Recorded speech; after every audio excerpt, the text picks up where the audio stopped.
Assalamualaikum warahmatullahi wabarakatuh. Salam sejahtera untuk kita semua. Om Swastiastu, Namo Buddhaya, salam kebajikan, Rahayu. Terima kasih Bapak Ibu guru hebat semua yang masih bertahan pada kursus peningkatan kompetensi kepribadian pengelolaan emosi untuk pendidik profesional. Kita jumpa pada materi ketiga ya. Di hari ketiga ini kita akan sama-sama belajar terkait strategi emotional focus coping bagi pendidik. Nah, sebelum masuk ke emotional focus coping, kemarin Bapak Ibu kalau tidak salah kita sudah mempelajari ya, mulai dari mengenal pentingnya pengendalian emosi, kemudian juga belajar tentang menguatkan self control. Nah, ingat-ingat kembali materi kemarin bahwa kita harus membawa diri ke dalam zona aman ya, ketika intensitas perasaan negatif, perasaan kurang menyenangkan ya, bukan perasaan negatif, perasaan kurang menyenangkan. Misalkan rasa marah, rasa sedih, rasa cemas yang terlalu intens atau terlalu kurang, harus kita tarik ke zona aman sehingga menuju ke level yang produktif dan adaptif. Nah, untuk itu kemarin ada eksperimen emosi ya yang kita sama-sama cermati. Di sana ada respon terencana. Nah, setelah kita mengenali perasaan, mengenali trigger perasaan dan kemudian respon otomatis kita, maka kita mulai menyusun respon terencana. Antara emosi dan respon terencana ini tentu misalkan ketika saya marah biasanya saya langsung membentak, seperti itu respon otomatis ya. Kemudian saya ingin membuat respon terencana, saya inginnya tenang, jadi saya mau tarik nafas dulu begitu. Nah, baru kemudian menyelesaikan masalah secara lebih baik. Nah, itu erat kaitannya dengan emotional focus coping nanti. Bagaimana nanti akan saya jelaskan secara lebih lanjut secara teknisnya. Nah, terkait dengan materi hari ini, sebelumnya apakah Bapak Ibu pernah mendengar istilah coping? Nah, mungkin bagi beberapa Bapak Ibu guru sudah ada yang sudah mendengar, ada yang cukup asing dengan istilah ini ya. Yuk, mari kita kenali apa itu strategi coping. Nah, coping itu adalah usaha kita ya untuk mengubah perilaku, respon-respon kita, juga kognisi kita untuk mengendalikan ya tuntutan secara internal maupun eksternal secara spesifik. Nah, yang biasanya kita nilai sebagai tekanan atau stres. Jadi, mungkin bahasa yang lebih mudah adalah bagaimana kita kemudian mengolah stresor itu menjadi sesuatu yang lebih bisa teratasi. Nah, kalau kita sedang dalam kondisi tertekan, kan mungkin kita akan merasakan banyak hal ya. Kemarin ada segitiga di mana pikiran kita, tubuh kita, dan perasaan kita akan merasakan sensasi-sensasi tertentu ketika tertekan. Mungkin sangat cemas, atau sangat takut, atau sangat marah, atau perasaan apapun. Nah, dengan melakukan coping, harapannya permasalahan yang kita hadapi bisa selesai, ataupun dampak-dampak emosional dari tekanan itu, dari permasalahan itu bisa terkurangi. Itu secara sederhana bagaimana terkait dengan strategi coping. Nah, pada hari ini memang kita akan lebih fokus pada emotional focus coping, sedangkan pada besok pertemuan keempat kita akan membahas tentang problem focus coping. Nah, sebelumnya izinkan saya menjelaskan perbedaannya apa. Ini maksudnya apa ya emotional focus coping dan problem focus coping itu? Nah, jadi setiap individu tentu punya gaya yang berbeda-beda ketika mengatasi suatu masalah. Bayangkan Bapak Ibu misalkan ya sedang di sekolah sedang banyak sekali tugas. Nah, kemudian dibebani dengan tugas yang lain dari kepala sekolah gitu ya misalkan ya. Nah, kemudian Bapak Ibu merasakan suatu perasaan, mungkin frustrasi atau bagaimana. Nah, ada individu yang mencoba mengurangi tekanan itu atau perasaan kurang menyenangkan itu dengan segera mengerjakan tugasnya, mencari cara-cara baru, cara-cara yang efektif agar pekerjaan itu selesai sehingga dia menjadi lebih tenang, kembali ke zona aman, atau sebaliknya melakukan sesuatu yang membuat perasaannya lebih tenang dulu, menarik ke zona aman ya, sehingga moodnya menjadi lebih baik untuk mengerjakan sesuatu. Nah, ini gaya inilah yang menjadi pembeda nanti antara orang yang cenderung problem fokus atau emotional fokus. Contoh nih bapak-bapak ya, untuk yang problem fokus mungkin, wah ini ada pekerjaan aku harus segera selesaikan, oh ada masalah ini aku buat skala prioritas dan lain sebagainya. Tetapi yang emotional fokus, aku sepertinya kurang bisa mengerjakan kalau kondisinya seperti ini, aku ngopi dulu deh gitu misalkan, agar perasaanku tenang, habis itu akan ku kerjakan. Nah, ini adalah gaya yang berbeda tuh antara orang yang cenderung problem fokus dan emotional fokus. Mana yang bekerja, mana yang tidak bekerja, itu tergantung pada masing-masing individu dan situasinya. Namun kita lihat nanti kita akan lebih ke emotional focus coping. Emotional focus coping ini terutama akan sangat membantu terutama pada problem-problem yang susah kita kendalikan. Nah, kan ada masalah-masalah yang kita tidak punya 100% kontrol terhadap masalah itu, karena menyangkut orang lain, karena menyangkut mungkin pikiran dan pandangan orang lain dan sebagainya. Oleh karena itu kadang-kadang emotional focus coping ini juga penting, seperti itu. Nah, next, sebelum masuk ke cara-cara praktis ya bagaimana pelaksanaan emotional focus coping, saya ada sebuah analogi terkait stres ya, yang mengakibatkan perasaan-perasaan negatif, perasaan-perasaan kurang menyenangkan atau emosi kurang menyenangkan. Bahwa mengelola stres itu layaknya kita meniup balon. Nah, ini ada gambar anak ya sedang meniup balon. Layaknya kita meniup balon dan melepaskannya kembali.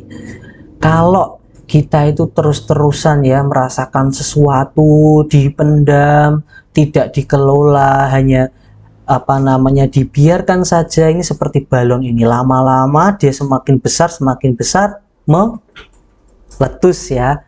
Nah, untuk biar balon ini tidak meletus, maka kita harus tahu kapasitas balon ini. Ketika tekanannya sangat besar, maka tekanannya harus dikurangi. Nah, tekanannya dikurangi. Jadi mengelola stres layaknya seperti itu. Strategi coping itu seperti itu. Nah, kalau emotional focus coping, nah yang dikeluarkan ini adalah beban-beban atau perasaan-perasaan kurang menyenangkan tadi, sehingga kita menjadi tidak terlalu tegang dan bisa lebih adaptif gitu untuk mengerjakan hal yang memang harus kita kerjakan atau melakukan hal yang harus kita lakukan. Nah, saya akan langsung kepada teknis-teknisnya saja, mengingat ini yang mungkin sebagai pendidik kita perlukan ya. Namun sebelum menuju ke sana, di pertemuan sebelumnya saya pernah menjelaskan gambaran-gambaran kasus ya, gambaran-gambaran kasus. Misalkan saya ulang kembali bahwa ada situasi ketika seorang guru ini ada siswa yang kemudian melakukan suatu tindakan, misalkan tindak kekerasan atau indisipliner, kemudian orang tuanya dipanggil. Nah, ketika Bapak Ibu guru panggil, ternyata orang tuanya marah ya, mengungkapkan kalimat-kalimat yang kurang pantas begitu ya, mengumpat. Kemudian itu kan membuat dampak perasaan kepada guru yang menemui tentu. Nah, pada kasus yang pernah saya ceritakan sebelumnya, kemudian guru ini tersulut perasaannya, rasa emosi marahnya, kemudian merespon balik dengan cara yang kurang adaptif. Nah, tentu hal ini bisa kita hindari apabila kemarin kita sudah bahas mengambil jeda. Nah, mengambil jeda dan menenangkan diri. Jadi emotional focus coping itu nanti akan berguna saat itu. Saat-saat seperti itu. Kemarin saya memberikan contoh, misalkan diberikan minum dulu, kemudian kita izin sebentar ke belakang, ke kamar mandi atau ke tempat lainnya untuk sebentar menenangkan diri. Dan yang saya jelaskan nanti ini adalah terkait dengan apa sih yang kita lakukan untuk menenangkan diri ketika itu, di fase yang sangat cukup singkat itu, apa yang bisa kita lakukan. Nah, ini yang pertama ada relaksasi nafas atau mindful breathing. Nah, kadang-kadang ketika kita marah atau ketika kita cemas atau ketika kita ada perasaan kurang menyenangkan, ritme pernafasan kita berubah ya, tanpa kita sadari. Mungkin lebih terengah-engah, mungkin lebih pendek dan lain sebagainya. Fokus kita pun kemana-mana ya. Nah, kita kembalikan diri kita ke di sini dan sekarang dengan cara melakukan relaksasi nafas sederhana. Caranya bagaimana? Nah, di sini sudah saya sampaikan sedikit pointer-pointernya. Cari tempat yang lebih tenang apabila di tempat ramai. Jadi kalau itu situasinya di sekolah yang sudah ramai, ya kita tadi menarik diri dulu ke pojok khusus atau ke ruang tertentu di sekolahan. Nah, biasanya beberapa teman saya yang juga sebagai pendidik, biasanya saya berikan saran, kamu punya tempat favorit di sekolah yang itu menjadi safe zone.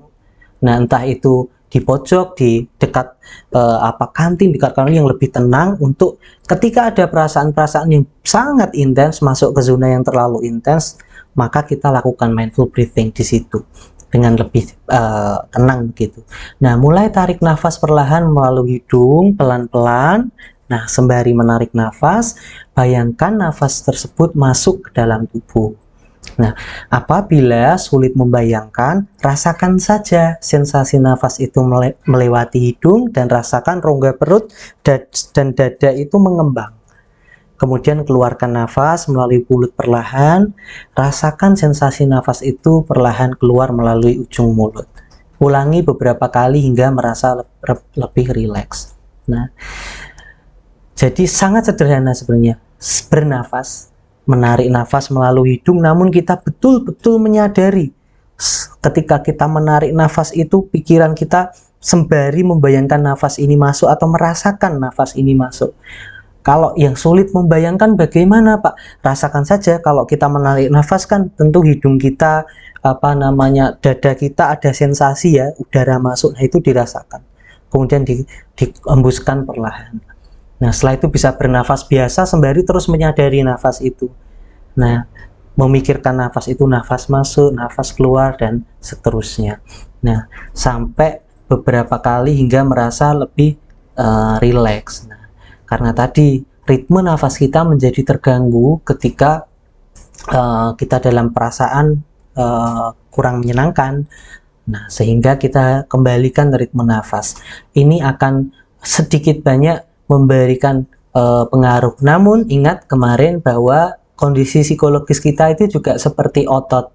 Nah, semakin sering dilatih maka dia semakin kuat. Semakin jarang dilatih dia menjadi kurang kuat. Hal sesimpel ini apabila menjadi kebiasaan kita tentu akan menjadi lebih kuat efeknya, dampaknya, dan sebagainya. Jadi seperti itu. Biasanya hambatan yang dirasakan ketika melaksanakan ini adalah lebih ke persepsi individu terhadap nafas itu, relaksasi nafas itu sendiri. Oh, ini tidak bermanfaat kok. Oh, ini jadi sudah ada persepsi atau pikiran-pikiran tersebelumnya terhadap cara ini. Nah, kemudian itu tentu karena sudah ada sugesti demikian tidak akan bekerja. Nah, jadi ketika menjadi kebiasaan dan yakin bahwa cara ini membuat kita tenang, maka sedikit banyak akan meredakan. Gitu. Nanti biasanya kita akan cek. Nah, kemarin sudah saya jelaskan ya untuk merating perasaan. Jadi sebelum melakukan ini, sebelum melakukan relaksasi nafas ini, misalkan seberapa marah sih saya 1 sampai 10. Ada kejadian seperti ini, saya merasa tidak adil, 1 sampai 10 seberapa marah saya, seberapa nggak tenang saya. Oh, di angka 9 misalnya. Kemudian setelah melakukan relaksasi nafas, di rating kembali. Nah, itu untuk membantu kita lebih objektif merasakan perubahan perasaan yang kita alami seperti itu. Nah, kemudian ada self-talk ya, positive self-talk atau positive self-talk itu bahasa Indonesianya apa ya? Ngobrol dengan diri sendiri kali ya Bapak Ibu. Tenang, bukannya dalam tanda kutip gila atau gimana ya, ngobrol dengan diri sendiri itu justru bagus apabila dilakukan secara positif. Nah, maksudnya gimana? Kan ada juga self-talk yang negatif. Misalkan mengatakan diri sendiri yang negatif-negatif itu loh, aku nggak guna, aku gini, aku gitu, dan lain sebagainya. Nah, ada positive self-talk. Nah, mungkin di bahasa yang lebih mudah yang sering kita hadapi sehari-hari adalah mensugesti diri sendiri. Nah, bedanya apa dengan sekedar sugesti diri sendiri? Self-talk ini betul-betul talk, jadi betul-betul ngobrol dengan diri sendiri, diucapkan. Artinya apa? Mulut kita bergerak, Nah, kan bibir kita mengucap, telinga kita mendengar, nanti diikuti dengan relaksasi nafas sehingga tubuh kita juga melakukan itu. Sehingga seluruh indera-indera kita memang melakukan self talk. Nah, contoh gambaran sederhana pelaksanaannya gimana? Misalkan ini, cari tempat yang lebih tenang apabila di tempat yang terlalu ramai ya. Nah, lakukan relaksasi pernafasan sederhana seperti yang tadi sebelumnya itu ya. Nah, ulangi hingga lebih rileks. Kemudian biasanya yang sering kami praktekkan dan juga saya berikan tips ini kepada teman-teman adalah dengan memejamkan mata. Nah, kemudian menaruh tangan kanan biasanya ke dada sebelah kiri ya. Nah, karena ini adalah letak jantung kita. Kemudian setelah itu bisa menyebut nama diri sendiri.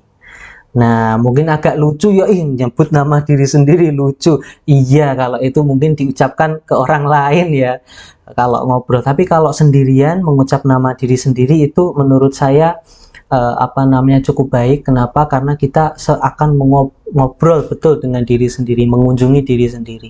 Nah, di sini saya berikan ilustrasi, misalkan ya ini. Adi, terima kasih kamu sudah bertahan, terima kasih sudah berusaha semampumu, terima kasih, dan lain sebagainya. Nah, intinya adalah sebut nama diri sendiri dan ucapkan apresiasi. Nah, ini pakai bahasa apapun yang Bapak Ibu nyaman. Dengan bahasa daerah masing-masing boleh. Kalau nyaman dengan bahasa Inggris, boleh dengan bahasa Inggris. Nah, intinya adalah mengucapkan kalimat apresiasi. Nah, terima kasih. Kemudian setelah itu adalah penerimaan. Nah, kalimat penerimaan. Penerimaan pada apa? Perasaan itu tadi. Bahwa tidak apa-apa kamu sedih saat ini. Tidak apa-apa sedih di waktu ini. Wajar marah seperti ini, itu wajar. Tidak apa-apa dan lain sebagainya. Nah, kalimat-kalimat penerimaan dan validasi ya. Nah, selanjutnya bisa diberikan kalimat afirmasi positif ya. Kalimat afirmasi positif itu seperti apa? Misalkan seperti ini, yuk yakin bisa, bismillah, yuk bisa kuat lagi setelah ini, yuk aku lebih tenang setelah ini, yuk kita hadapi lagi dengan tenang dan lain sebagainya. Nah, itu adalah contoh dari self talk yang sebenarnya redaksinya ini bebas. Yang penting adalah kata-kata positif yang mengandung apresiasi, penerimaan dan afirmasi atau penyemangat untuk diri sendiri. Seperti itu. Nah, ini jika saya nyamannya di depan kaca supaya bisa melihat diri sendiri, boleh. Kalau wah saya geli mas kalau di depan kaca sambil malah ketawa, harusnya pejamkan mata, boleh. Bebas senyaman mungkin, seperti itu. Terkait dengan self talk. Nah, ini bisa digabungkan dengan relaksasi nafas tadi agar lebih efektif untuk sedikit menurunkan tegangan akibat stresor yang ada. Nah, kemudian ini ada butterfly hug. Apa itu ya? Hug itu pelukan, butterfly itu kupu-kupu. Pelukan kupu-kupu. Maksudnya seperti apa? Jadi butterfly hug ini adalah salah satu cara yang dilakukan secara gerakan ya untuk sedikit memberikan rasa tenang. Ini juga bisa dikombinasikan dengan relaksasi, kemudian dengan self talk dan kemudian dengan butterfly hug. Jadi bisa dilakukan beriringan pun boleh. Caranya gimana? Nah, silangkan kedua tangan di depan dada seperti memeluk ya. Posisikan tangan dengan nyaman. Misalkan, mohon maaf saya praktikkan ya, seperti ini ya. Nah, ini jadi seperti ini, bisa seperti ini boleh, atau yang biasanya saya taruh tangan di sebelah sini, kemudian di sini juga boleh. Intinya adalah memeluk, kemudian kita kepak-kepakkan ya, tepuk-tepukkan tangan kita sebagaimana kupu-kupu ya. Itulah kenapa disebut butterfly hug. Jadi dengan menepuk-nepuk seperti ini. Nah, kemudian selama menepuk-nepuk itu Bapak Ibu tetap bernafas loh ya. Bernafas dengan menggunakan pernafasan perut, artinya apa? Perutnya yang mengembang begitu, dan rasakan semua hal terjadi, termasuk apa yang dirasakan secara fisik dan emosional saat ini. Nah, Bayangkan segala perasaan dan emosi yang dirasakan melewati diri kita dan reda perlahan. Bahwa rasa itu memang ada dan tidak perlu untuk mengubahnya. Nah, kemudian sembari itu kita bisa kombinasikan dengan self-talk. Nah, dengan penerimaan, kemudian dengan sugesti positif, afirmasi positif, tenang. Kamu akan bisa melalui semua ini. Bisa, tenang, dan lain sebagainya. Nah, ini bisa kita kombinasikan seperti itu. Butterfly hug. Nah, ini hal-hal simpel ya, karena memang ketika kita di sekolah ya, ketika mendadak ada perasaan-perasaan kurang menyenangkan, padahal kita harus mengajar, kita harus menemukan cara-cara yang relatif bisa dilaksanakan dengan cepat, namun bisa memberikan dampak. Nah, ini beberapa hal yang bisa saya share. Lalu pertanyaannya, Mas, kalau saya ya selama relaksasi nafas atau positive self-talk, butterfly hug, saya malah nangis, itu gimana? Jawabannya, enggak apa-apa. Nangis itu baik atau buruk? Nangis itu baik atau buruk? Mungkin banyak yang menjawab buruk, padahal belum tentu. Menangis ketika itu sebagai ekspresi perasaan enggak apa-apa. Itu membuat kita lega ya, perasaan kita terekspresikan seperti itu. Nah, asalkan ya tadi, itulah kenapa pentingnya saya minta agar punya safe zone di sekolah, tempat yang kira-kira aman, apakah di kamar mandi atau di mana, karena kadang-kadang perasaan kita terbawa ketika melakukan ini, dan memang fungsinya adalah sebagai katarsis ya, memberikan celah untuk tadi kalau kita balon ya, untuk udaranya ini keluar. Nah, termasuk nanti kalau ada perasaan nangis nggak apa-apa, itu bagian yang normal dari melaksanakan ini. Justru itu bagus karena itu bagian dari yang diharapkan justru dari proses emotional focus coping seperti itu. Jadi Bapak Ibu tidak perlu melabel bahwa menangis itu buruk, menangis itu cengeng. Tidak apa-apa. Menangis itu boleh, tapi kita melihat konteks waktu, konteks tempat, dan sebagainya. Nah, seperti itu. Nah, kemudian, pada jarak jangka itu tadi yang bisa dilakukan ini ya, maksudnya sangat bisa dilakukan dalam konteks di sekolah ketika terjadi stresor yang mendadak. Nah, ketika dalam jangka panjang, Bapak Ibu juga bisa melakukan apa yang dinamakan sebagai journaling. Nah, ini biasanya bahasa yang lebih mudah, semacam buku diary mungkin ya. Jadi kita bisa mulai menuliskan perasaan kita setiap hari dengan sebuah buku catatan atau diary. Nah, kita luangkan waktu dan buat jadwal senyaman mungkin. Jadi biasanya ketika tidak semua orang punya gaya yang berbeda dan kenyamanan berbeda-beda. Ada yang lebih suka berpraktik ya dengan tadi relaksasi nafas sampai meditasi mungkin ya. Ada yang mereka lebih cocok dengan journaling. Nah, kalau memang lebih cocok dengan journaling, caranya sangat mudah ya, luangkan waktu buat jadwal senyaman mungkin, kita bisa mulai menuliskan perasaan kita sehari-hari. Journaling ini juga sangat bervariasi setiap individu, ada yang punya format khusus ya, hari ini perasaanku seperti ini, apa yang kumaknai dari perasaan ini, apa yang akan kulakukan, misal seperti itu ya. Ada yang tulisan bebas, artinya apa? Bebas saja, jadi menulis apa saja yang kita rasakan hari itu dan apa yang menurut kita penting untuk dituliskan. Nah, luangkan waktu senyaman mungkin, jadi jangan sampai justru ini menjadi beban baru bahwa aku harus nulis setiap hari. Tapi kalau memang nyaman menulis, luangkan waktu, nggak perlu lama, 15 menit, 20 menit, 10 menit untuk menuliskan perasaan setiap hari. Cari waktu yang senyaman mungkin. Nah, jangan terpaku pada kerapian. Nah, boleh dengan visualisasi, ilustrasi sesuai ekspresi, dengan gambar-gambar, warna, ilustrasi, boleh bebas, karena ini menjadi semacam buku catatan pribadi ya. Nah, pada beberapa orang yang melakukan journaling, mereka bahkan punya punya catatan selama beberapa bulan atau beberapa tahun. Nah, kemudian itu bisa dibaca-baca kembali. Itu juga memudahkan kita merefleksikan perasaan, bahwa perasaan itu tidak kekal ya, ternyata ya. Saya hari ini senang, besok sedih. Bahkan dalam satu hari pun perasaan tidak terus berubah. Mungkin pagi hari saya senang karena dapat sarapan gratis, siangnya dapat kerjaan gratis gitu ya. Itu pun menjadi warna-warna dari perasaan yang mewarnai kita sehari-hari. Nah, journaling seperti itu. Nah, cara-cara lainnya banyak Bapak Ibu. Beribadah misalkan ya, saya baru bisa tenang Mas kalau emosi saya ibadah dulu, sholat dulu. Bisa, boleh.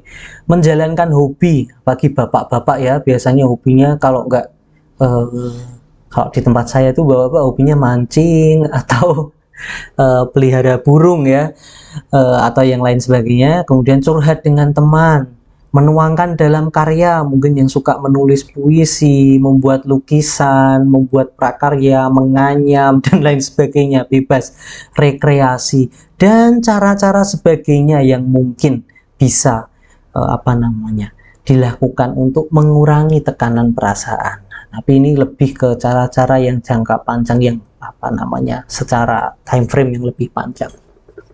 Seperti itu. Nah, inilah sedikit tentang emotional focus coping yang pada intinya bisa kita lakukan ya, untuk membantu kita kembali ke zona aman ya. Kemarin ingat tentang zona aman, bahwa perasaan tidak positif, tidak negatif, semua tergantung intensitasnya. Tugas kita agar bisa melakukan self control dengan baik adalah menyadari perasaan kita, menyadari triggernya, menyadari kita di zona apa, apakah terlalu intens, kurang, atau aman. Kalau terlalu intens, kita tarik lagi. Kalau kurang di zona kurang intens, kita stimulasi agar masuk ke dalam zona aman melalui berbagai cara, bisa menggunakan cara-cara emotional focus coping semacam ini. Seperti itu Bapak Ibu, pertemuan pada kesempatan ini saya harap ini membawa manfaat ya kepada kita semua. Nah, besok kita akan banyak bahas tentang problem focus coping, seperti itu, bagaimana melakukan problem focus coping, karena tidak semua orang itu memiliki gaya emotional focus coping. Banyak juga yang memiliki gaya problem focus coping. Lalu bagaimana tipsnya melakukan problem focus coping? Kita akan pelajari besok, beserta kelebihan dan kekurangan dari problem fokus dan emotional fokus, perbandingannya seperti apa, kita akan bahas besok. Seperti itu Bapak Ibu, semoga sehat selalu, semangat untuk mendidik anak-anak hebat untuk Indonesia ya. Semoga amal baik Bapak Ibu menjadi berbuah kebaikan, kesehatan, kelimpahan rezeki, dan juga kesejahteraan. Saya kira itu yang dapat saya sampaikan. Kita bertemu di pertemuan selanjutnya. Jangan lupa juga di pertemuan terakhir kita ada live Zoom. Nanti kita bisa diskusi, tanya jawab dengan lebih fleksibel di sana ya. Terima kasih. Assalamualaikum warahmatullahi wabarakatuh.